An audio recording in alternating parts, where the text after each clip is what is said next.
All right, All right, looks like it's we have the 10:10. green light from Sarah. Um, People may jump in as we get started. That'll be fine. So I'm going to go ahead and share my screen. Perfect. All right. Welcome, everybody. Got an intro slide with our faces in just a little bit. But yeah, we're here to talk about just some leadership, some trends. We've done a good bit of research at Ball State University into what leadership will require over the next decade. So we pulled a couple of those trends. I'll kind of dive into that report and then we'll kind of dissect it. But first, a bit about us. My name is Cyrus Green. That's me in the middle there. I'm joined by Paul Faria and Christopher Newhand today. Like I said, we work together at Ball State University. So Indiana is near and dear to our hearts.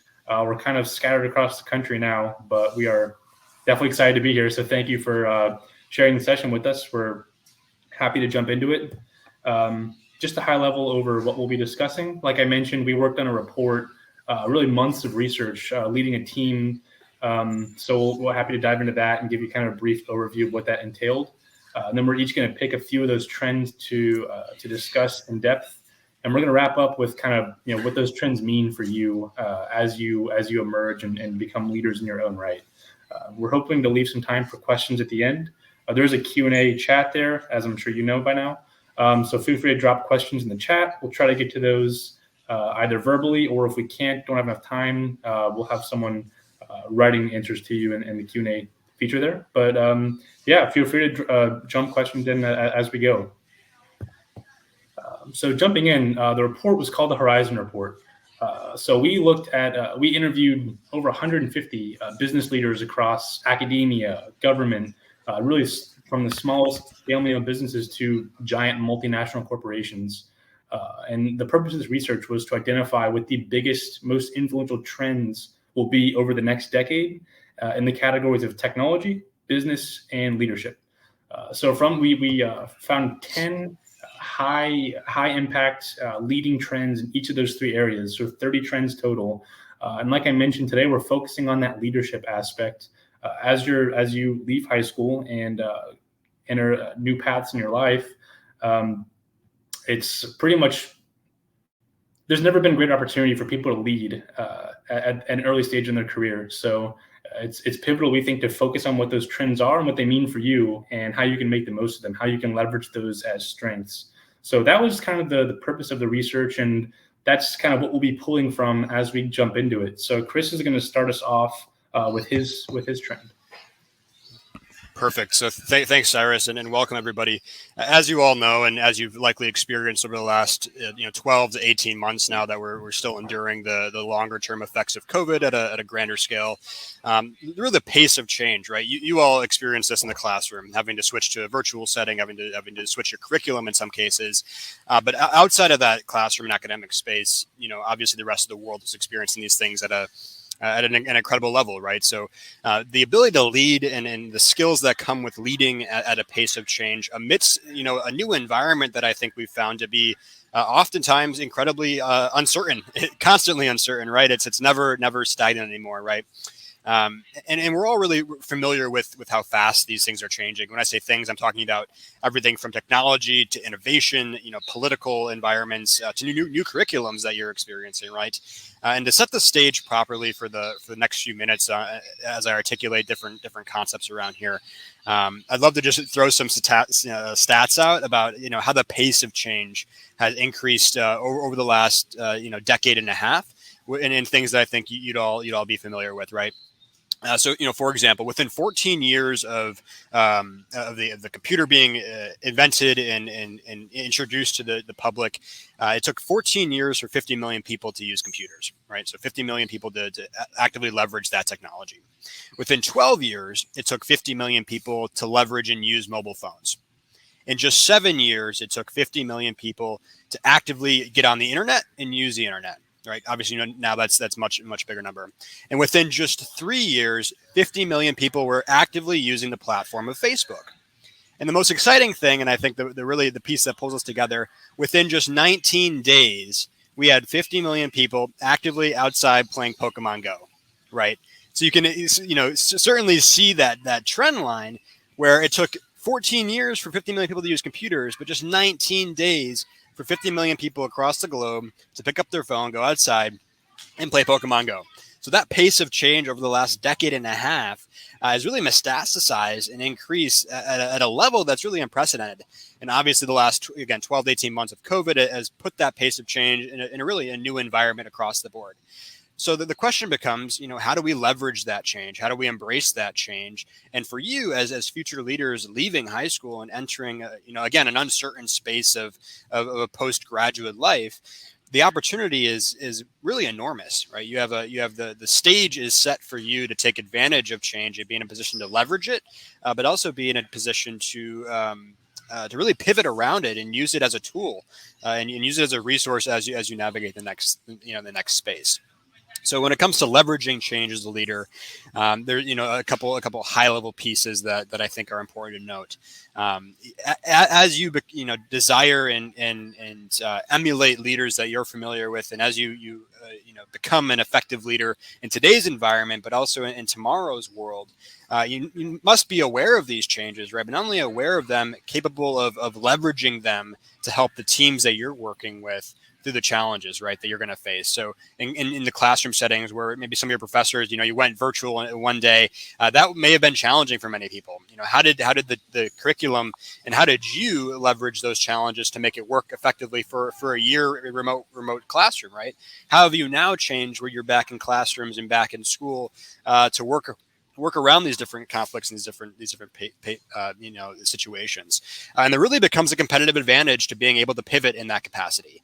And so I think at a high level, one, give yourself some credit for being in a academic system in one of the most critical and pivotal times probably in our nation's history, but also recognize the incredible value that you will have to add to organizations and add to the workforce and add to the innovation spectrum when you leave because of the uncertainty you faced, because of your ability to leverage change as a leader, and really treat it as a tool, not necessarily an obstacle. And the last point here, being a lifelong learner, is essential for a couple different reasons, right?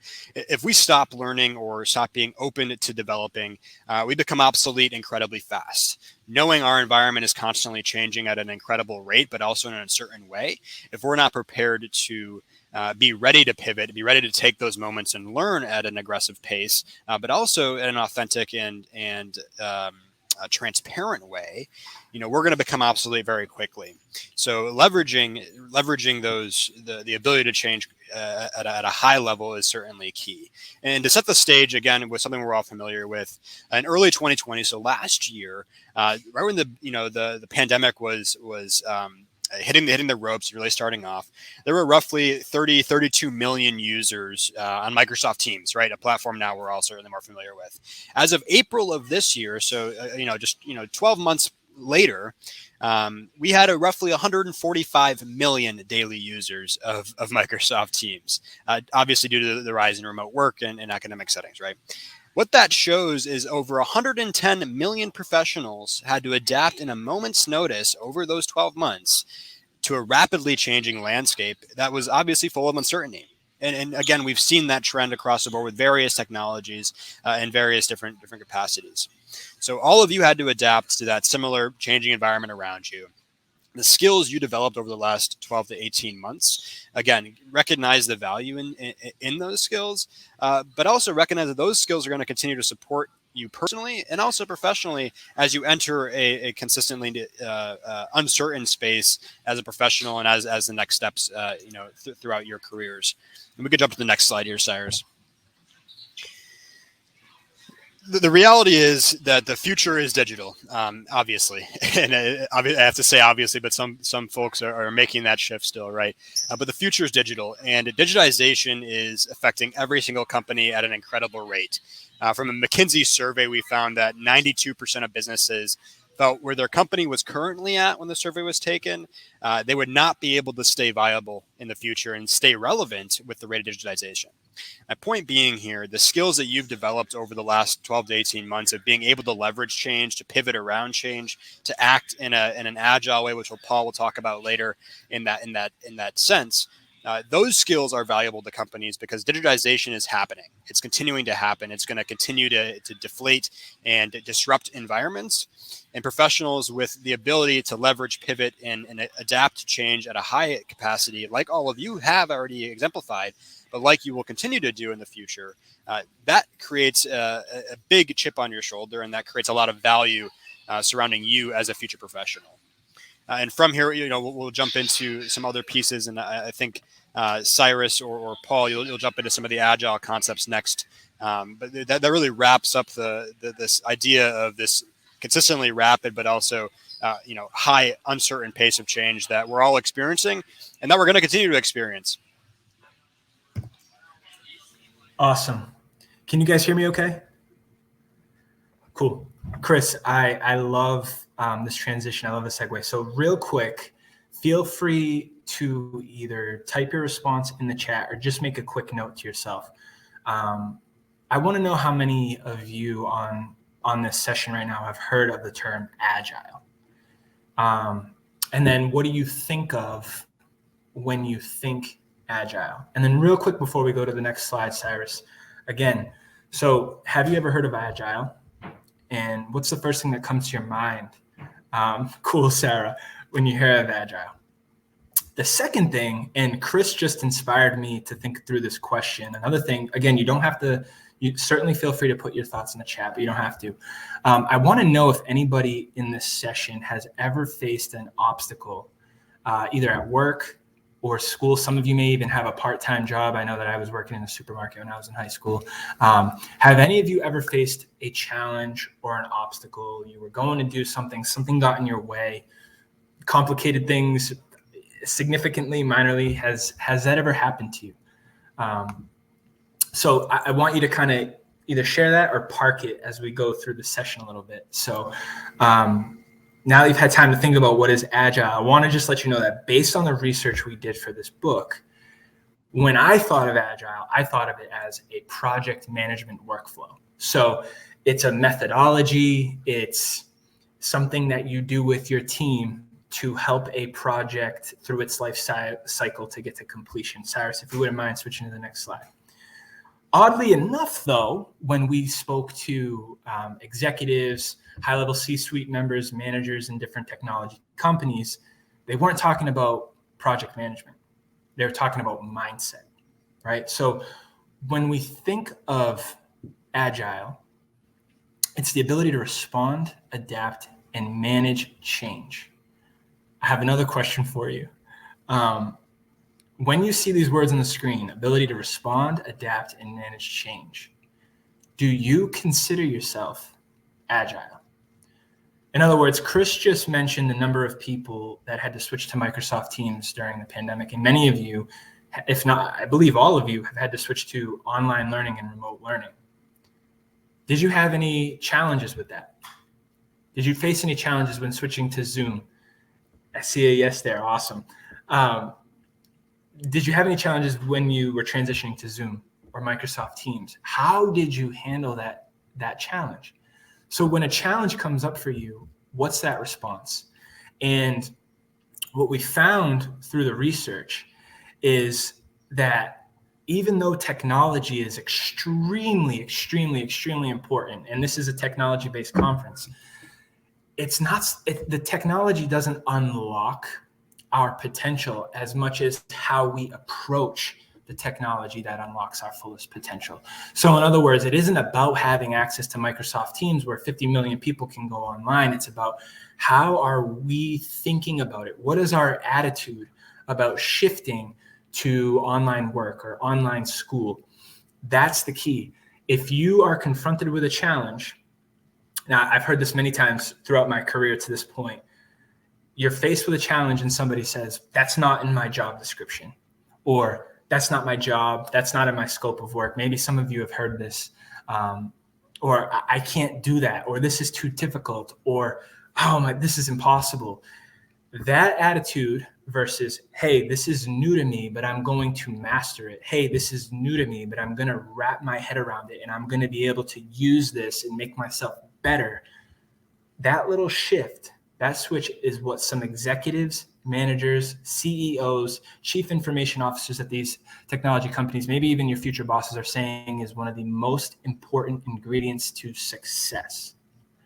So the technology skills are critical, but it's also the mindset behind it. And I just wanted to drive that home. Cyrus, if you wouldn't mind going to the next slide. So we found through the research, again, in the chat, if any of these three things resonate with you, or you're like, hey, yeah, I've got this, I do this really well, put it in the chat which one it is, and maybe it's all three. What we found in our research is that it really comes down to three things. Are you self-aware? So in other words, hey, I'm feeling stressed out by this. I'm feeling anxious about this, or I'm feeling nervous about this, or I'm feeling some self-doubt. Are you self-aware? Because it's in that self-awareness that you can say, hey, I have this self-doubt. Who can I talk to, or how can I address it so that I can move forward? The second thing, as Chris was mentioning before, was can you move and change quickly? Thank you here. I hope I'm saying that. Self-awareness. All three, Ben. That's awesome. Move and change quickly. So in other words, you might be doing a task, you might be doing something, and somebody comes to you with a new piece of information.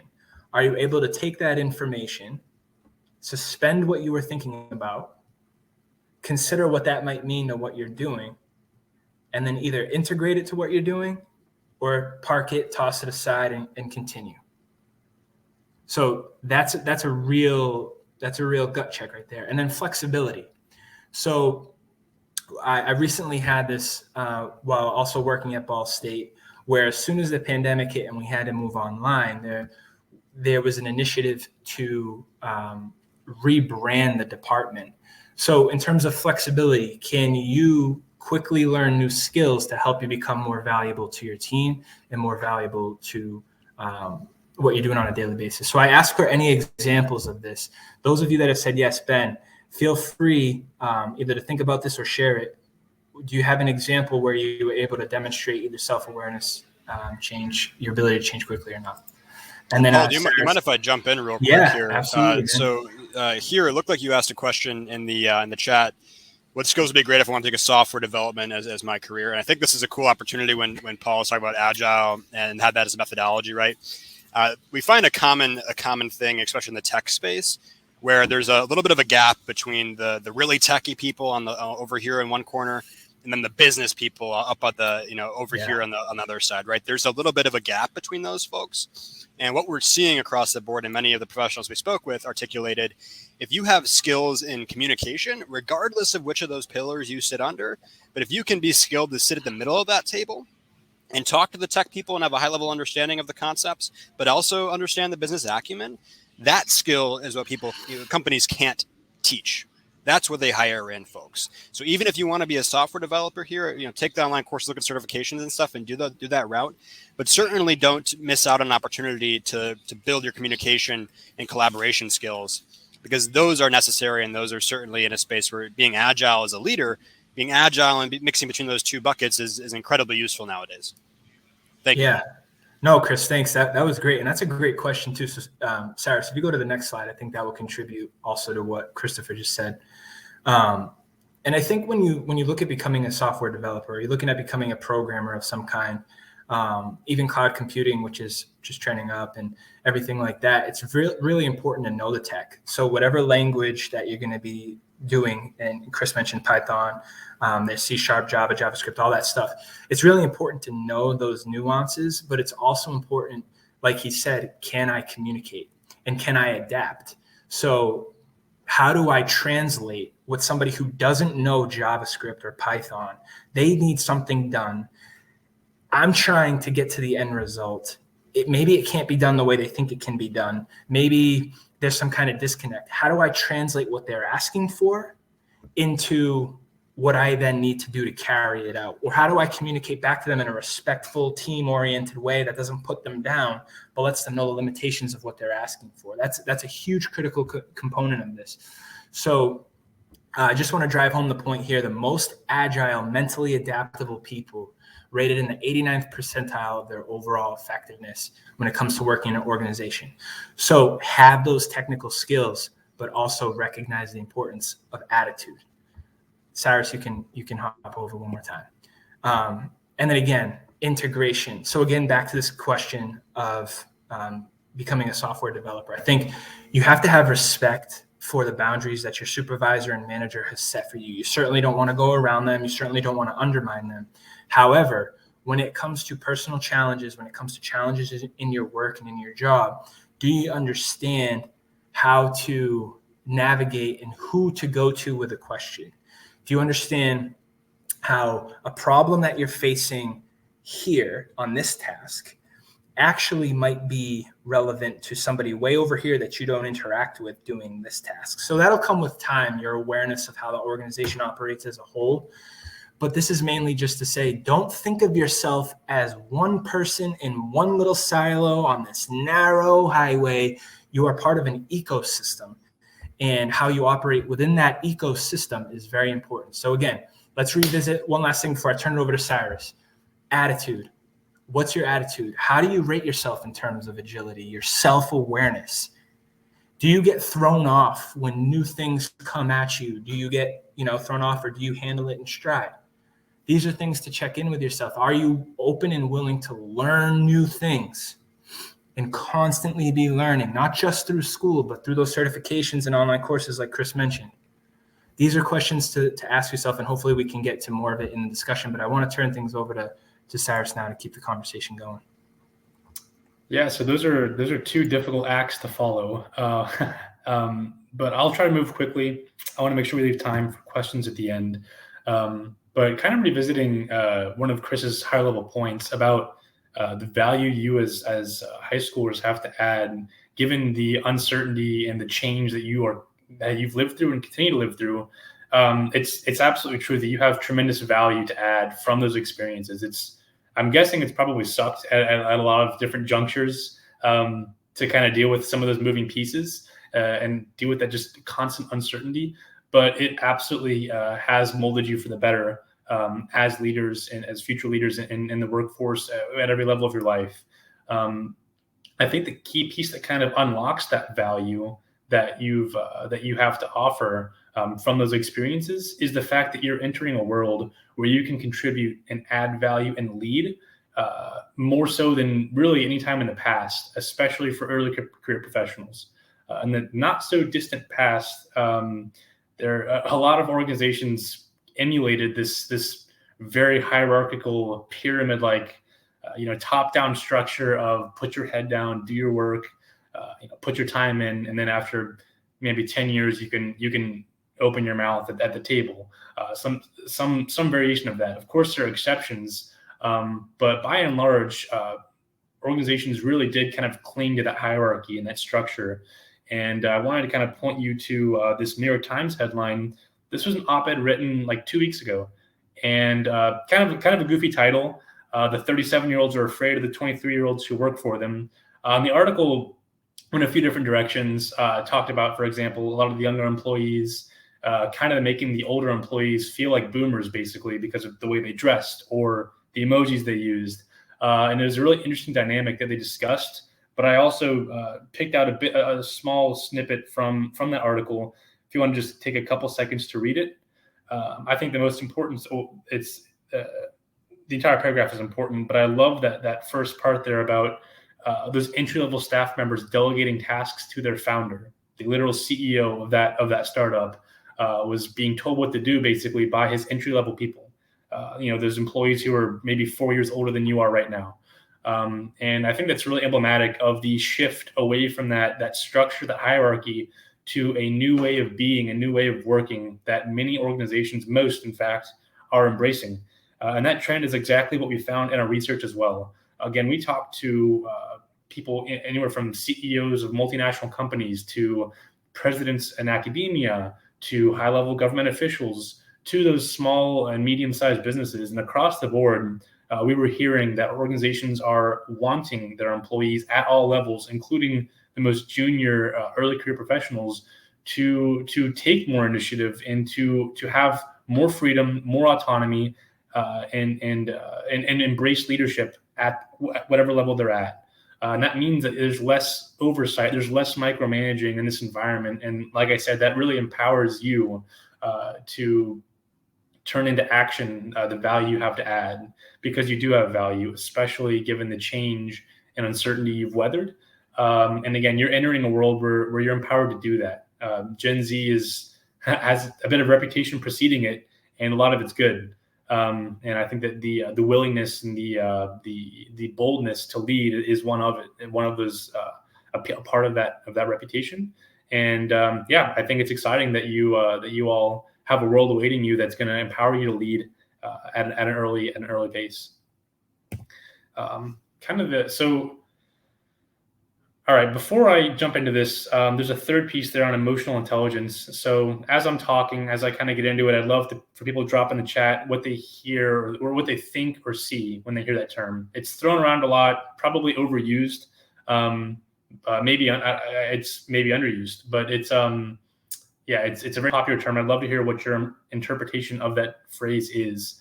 But as I mentioned, you are entering a world where you can lead more so than ever before. With that comes a bit of a responsibility to maybe earn it or to deserve it.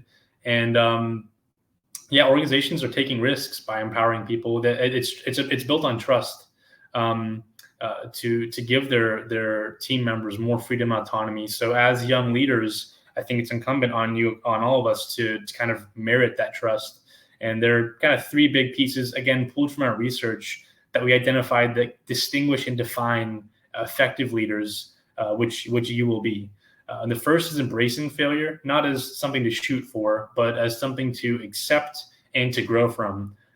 It's no longer is there a culture of complete avoidance of mistakes. That's a pretty common pitfall for innovation. Really, you're not going to see successful innovation and creativity in an environment where people are simply afraid to try something new and fail. So I want to encourage all of you, if that is maybe the mindset you're in, especially as you move to next steps, be it college, military, workforce off the bat, I would just encourage you all, based on our research, to not shy away from those mistakes, but to lean into them and to embrace that failure as opportunities to learn and grow. Again, we're talking about concepts like Agile, being able to pivot from those, being able to embrace the change that failures or challenges may present you is, again, a pivotal element of an effective leader. The second is diversity. And I think that the fact that you have voices as young professionals is one of the best things about diversity. Plenty of old people in boardrooms have become smart enough to realize that they don't know everything, and that you, people your age, have value to add. So in the same sense that diversity is empowering you to add your value, I think it's important as the leaders that you are and that you will continue to grow into, that you kind of tap into that value in others as well, that you acknowledge and empower others to add their value, so that, as a diverse team has different minds, different perspectives, different backgrounds, contributing and innovating together. So the third one, I am sharing my screen, so I'm not really going to look at the chat, but hopefully some of you dropped in your thoughts on emotional intelligence. But this was a really, really key, really one of the single most important elements of an effective leader was emotional intelligence. We heard it from almost every respondent we interviewed. And again, in our independent research, we encountered it time and time again. And what it boils down to at a high level is the management and awareness of emotions. So you have key elements like self-awareness, self-control, and also empathy, because emotional intelligence certainly extends beyond your own emotions, and having an awareness and management and control of your own emotions to encompass the emotions of others. And again, empathy, when you talk about being an agile leader, when you talk about leading at the pace of change, acknowledging those emotions, some of which may be negative, some of which may be very strong and powerful. If you're going through a challenge, or if your team members or your organization is going through a challenge, there's extreme value and really a need for leaders who can humanize themselves and humanize their team members. Again, the workplace is really changing. People aren't office drones anymore, and they're not just numbers contributing to a bottom line. At least they shouldn't be. At the organizations that you want to work for, that you'll be working for, it won't be that way. So ideally, you'll have leaders around you who champion emotional intelligence in themselves and others. And I think that it's one of the best, most rewarding, most valuable things that'll take you the furthest that you as young leaders can develop and nurture in yourselves is that awareness, that acknowledgement and management of your own emotions, and also the validation and awareness of others' emotions. I think that you'll find as you navigate, the spaces in your future, that'll take you very far, and that will win you influence, respect, and just make you all around better leader in person. So go ahead, Cyrus, if I could jump in along those lines of that self-awareness, our awesome organizer, Sarah, has posted 2 polls that build off of your point here beautifully. And I would love to hear from the more than 20 people that we have on this. If you just want to go over to the polls tab, do you see yourself as a leader? So Cyrus mentioned you may have greater demands on you to lead at different levels and lead earlier on in your career where you're at. And do you feel comfortable with failure? So he mentioned that embracing failure is critical to learning. Embracing failure, making mistakes is critical to experimenting and growing. And then he also mentioned that self-awareness bit. Do you have the self-awareness to see where you fit as a leader, and the self-awareness to know that you are not your mistakes and that you can fail? And it doesn't say anything about your aptitude. It just says something about your learning on the job. So sorry, Cyrus, for cutting you off there. I just wanted to get that feedback from everyone. No, that's perfect. Thank you. That's an awesome way to wrap up. And I think that brings us 2 questions. So it sounds like we've got the polls going. And I think we only have about 4 minutes left too. So anything you have for Cyrus, Paul, or I? I know we kind of kept it high level in terms of specific, fields of skills that could be applicable. We intentionally strayed away from hard skills like this technology or that technology. That was, by design. And so feel free to drop some questions if you have specific ones for any of us.